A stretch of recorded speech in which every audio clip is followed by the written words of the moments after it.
Friday. My name's Alan Cox. Thanks for being here. Oh, what a glorious day to be alive. Even a glorious day to be dead. If you were dead, you couldn't avail yourself of such a glorious day, but it wouldn't change the day.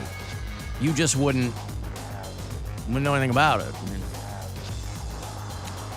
Hey, say hi to Bill Squire. He's right over there. Hey, creepy hugs, everybody.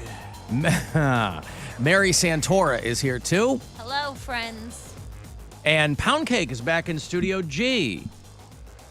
Afternoon, white people. Happy Friday. That's right. We're going to play a little game with Poundcake later on. Ooh. Oh? It's called ZZ Top or Skinnerd.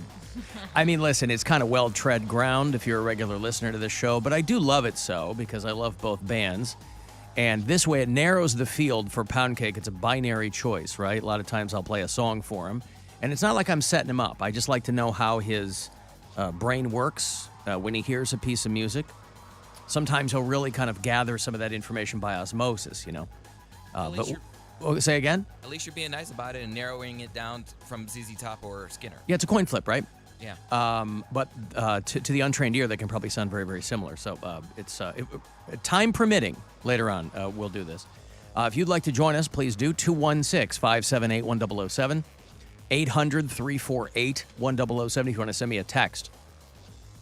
That number is 35192 if you listen on iHeartRadio. You can leave us messages there. Boy, did you guys miss a great time last night, you being Bill, Mary, and Poundcake. I was there for the official launch of the Rockin' Buzzard Brew. We're at the Brew Kettle in Strongsville. It was a nice time to get the MMS family together. A lot of people came out.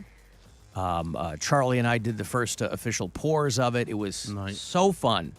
And so if you came out, thanks. Talked to a lot of people. Stansbury was there, and Charlie and me, and Corey Roddick, and it was a great, great time. So thanks if you came out. Bill had a show.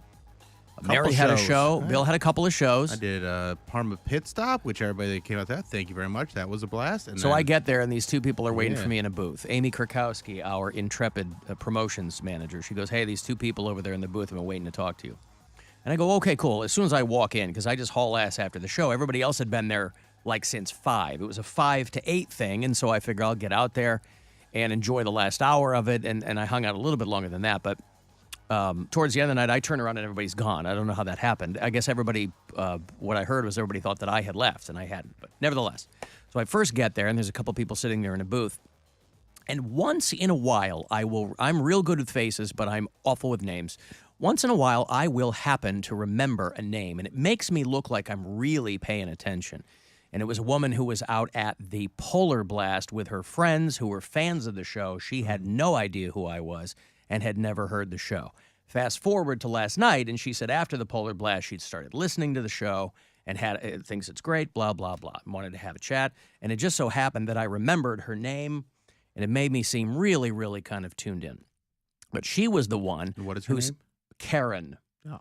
And she was the one who said, hey, I heard Bill on the show say East End, but we've got tickets for him at the Parma Pit Stop. And I said, I don't know anything about that. And then I texted you. She's showing me her phone. She's like, we have tickets. I go, okay, maybe it's sold out, and that's why he wasn't talking about it. I don't know. And she goes, well, it's free. We had to get a seat. Blah, blah, blah. I go, so then I'm texting you like out of the blue and going, hey, is this going on? And yeah. So I had to really, because they were going to say hi to me, finish their beers, and head on to see the Squire show. Mary, I don't know what the hell Poundcake was doing. He didn't... you could make the case that, Mary and Bill had prior engagements. They had shows. I don't know what the hell Poundcake was doing. Doing nothing is going to be my guess. He wasn't obligated, of course, to come out, but there's always people happy to see Poundcake. There's also, and let me check my notes, always people, right, unhappy to see Poundcake. So, and that's probably more fun. But anyway, it doesn't matter, right? Mary was out. She was at the Foundry Social. Yeah. And she had a show last night out there in Medina, and they shut the place down. Normally, I tell you about this all the time. I've been doing their commercials for a long, long time. We did an Alan Cox Show go-kart race years ago with listeners pre-COVID. That was a blast. I would love to do that again. Right there next door at High Voltage Karting. At Foundry Social, people go and they have drinks and food and there's games and all this stuff. So last night they shut it down because there's a show that Mary's doing there. And I guess by all accounts, the show went very well. I think they packed it out, and it was a good time. The first time you had done a show there, I think. Yeah, Am I correct in that? They're dipping their toe into comedy to see if it's something that they want to continue to do in the future. Gotcha. And so this was like a test run, essentially. Mm-hmm. It went really well. There was like 200 people there, so ton of listeners. Thank you to everybody who came out. It was a great time. You, however, met someone who wanted to peer into your soul. A woman came up to me after the show, standing in the merch line, taking pictures, signing CDs, doing all the fun stuff. She came up to me and she said, I have a gift. I said, and I'm thinking like she bought me a present or something. She you know? means I have a gift. She possesses a gift in her spirit. Yes. She said that she was a medium. Yeah. And that she, while I was on stage, she could see my father behind me. Now, how did she possibly pick you out as easy prey? Listen, I asked her, one of the first things I asked her was if she listened to the show. And she said no. Of course she does. She said, I don't know who you are. Of course she does. I'm here with a guy. Of course she does. That's what she told me. I'm okay? here with a guy. So she said she had never heard of me before. She just came to the show with this dude. And, See, that way, because the retort would be, well, you've already heard me tell all my story, or a lot of my stories. We're always talking about our lives here. If she says she's never heard of you, then that takes that off the table. But clearly, she's heard of you. So she nailed one thing that gave me like chills, and it was the first thing that she asked. So she's like, oh, I saw your dad behind you. I did do jokes about my dad, and she goes, Did you ask her to describe your father? Well, she described him incorrectly. She goes, did he have a dark beard and dark hair? I said, maybe when he was younger, but when he passed, I was like, I've only known my dad as gray. Was your dad 105 pounds when he died? Right. Because Even that's when the he was guy younger, didn't he I have like saw. more blonde hair? He had, it was like a dirty blonde color, and I can't remember his facial hair situation. But she's also seeing his ghost form in her Correct. defense. Oh, So it ghost might form. be different. Ghost form. So that was wrong right off the bat. I said no, and I actually have my CDs has a picture of my dad and I in it. I said this is actually he was full white like Santa Claus, like his hair, his beard, everything was super white. And then she goes, okay. She goes, He was really proud of it, actually. He was really proud of his white beard and hair. He's always talking about how he's like, it gave him power. Yeah, his white hair power. Mm-hmm. And If it ain't white, it ain't right. That The was, of course, thing- what he would always say. the thing that she nailed, she looks at me and she goes, please don't take offense when I ask this. I said, okay. She goes, are you pregnant? And I was like, no. And she goes, she's like, you're sure you're not pregnant with a boy? And I was like, I am not pregnant with a boy. And she goes, who is? So And- she's 0 for 2 so far. Well, that's what gave me chills is I was like, my sister-in-law's pregnant. And she goes, and it's the first boy grandson. And I was like, that would be my dad's son, yes. Because my older sister has 2 boys, but she has a different dad. Is that something So you've what did mentioned she on the nail? show? Yes. I don't think I mentioned that it was the first grandson. I mentioned that my sister-in-law was pregnant like a month ago when we were going through all those K names for boys. Okay. But I didn't mention that it was the first grandson that would have been my dad's like blood full grandson. All right. So now she's 1 and 2. Here's what I want. Is this what she nailed? That's the one that she nailed. Okay. So the thing she nailed was thinking you were pregnant. Well, no, she said, I just see like a baby boy. Are you pregnant? No. Well, who is pregnant? It's the first grandson. And that's when I got chills because I was like, I didn't talk about that on stage. I didn't mention on air that it was the first grandson. I haven't posted Okay. I'll anything give you about that. I'll give you the first grandson thing. That's So that a was little like, oh, spoopy. damn. Right.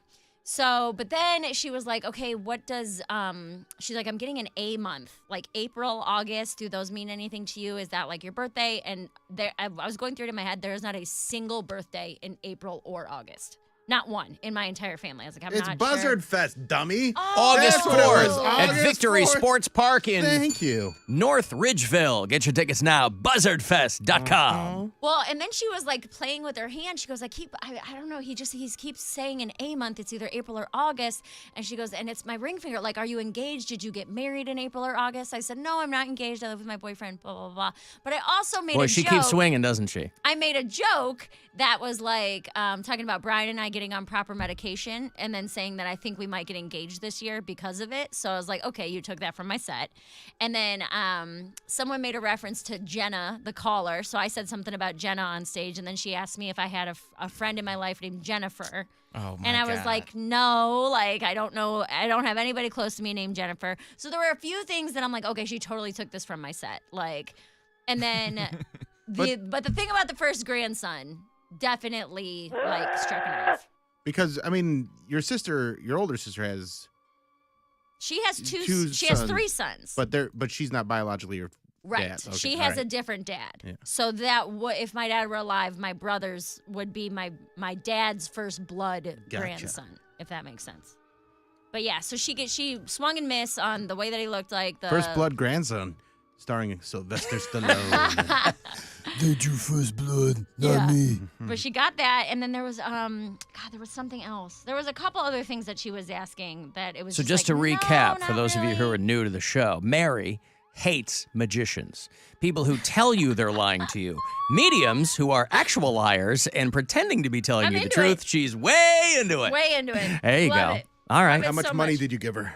I didn't give her any. She that's cut good. the line of merch and was like, I have to tell you these things right now before I lose them. Your father's speaking to me. Blah, Did you blah, at blah. least tell her so you don't have a gift for me or otherwise? What was her gift? Her gift was sharing her mediumness. Well, it sounds more like a small with me. or a medium.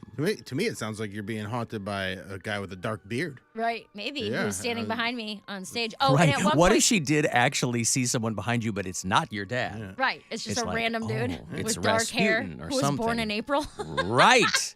She at one point in my set, the lights just came on. Like they had the whole house lights dimmed and then they all like raised, and I was like, oh, does that mean that the show's over? And I was like making jokes about it, and she was like, that was your dad. That was him showing that he's proud of you. I said, by turning on the lights. Like, Hey, listen, Right, there's, yeah, no, that's there's no way to disprove it. right. No way to disprove it. Good But for